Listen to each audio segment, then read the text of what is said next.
cos of 3 pi by 2 plus x into cos of 2 pi plus x into cot of 3 pi by 2 minus x plus cot of 2 pi plus x is equal to 1 అని చూపించమంటున్నారు.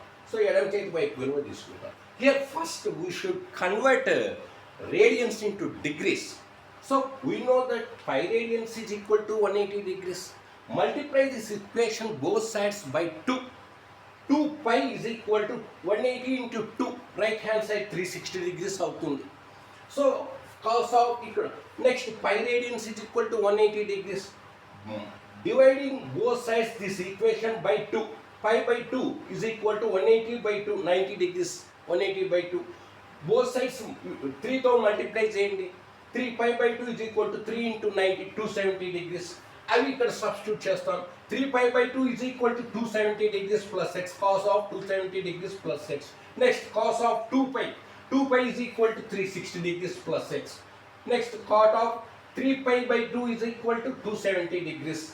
అక్కడ substitute చేసినాం 3 pi by 2 బదులు plus cot of 2 pi is equal to 360 degrees. అది substitute చేసినాం.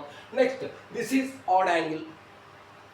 Add angle వచ్చినప్పుడు కాస్కు sine వస్తుంది. 270 degrees plus theta అనేది ఫోర్త్ క్వాడ్రాంట్లో ఉంటుంది. In the fourth quadrant cos ratio is positive. Cos and secant are positive కాబట్టి కాస్కు ప్లస్ వస్తుంది. ఆ వచ్చిన ప్లస్ దీనికి తగిలించండి. ప్లస్ కాబట్టి రాయము. Next 360 degrees plus theta. ఈ 360 degrees ఉన్నప్పుడు ఎన్ని 360 degrees ఉంటాయో అన్ని వదిలేసుకో. ఇంకా ఏం మిగిలింది? కాస్ ఆఫ్ 360 degrees పోతే ప్లస్ ఎక్స్. ప్లస్ కాబట్టి రాయము యాంగిల్లో గుర్తుతో సహా తీసుకోండి. సెకండ్ టర్మ్లో ఉండేది. నెక్స్ట్ 270 degrees మైనస్ ఎక్స్ అనేది 270 degrees మైనస్ థీటా అనేది ఆడ్ యాంగిల్. బేసిక్ ఉన్నాం కాబట్టి కాట్కు టాన్ రేషియో వస్తుంది. 270 degrees మైనస్ థీటా అనేది థర్డ్ క్వాడ్రాంట్లో ఉంది. థర్డ్ క్వాడ్రాంట్లో కాట్కు ప్లస్ వస్తుంది కాబట్టి ప్లస్ రాస్తాం. ఇక్కడ కాట్కు ప్లస్ వస్తుంది కాబట్టి ఇక్కడ ప్లస్ రాస్తాం. ప్లస్ కాబట్టి ఇక్కడ రాయలేదు. Cot of 360 degrees plus X. 360 degrees ఉన్నప్పుడు వదిలేసుకో. ఎన్ని 360 ఇక్కడ ఒకటి ఉంది, 1 ఉన్నా 2 ఉన్నా 3 ఉన్నా వదిలేసుకో. ఇవి వదిలేసుకుంటే కాట్.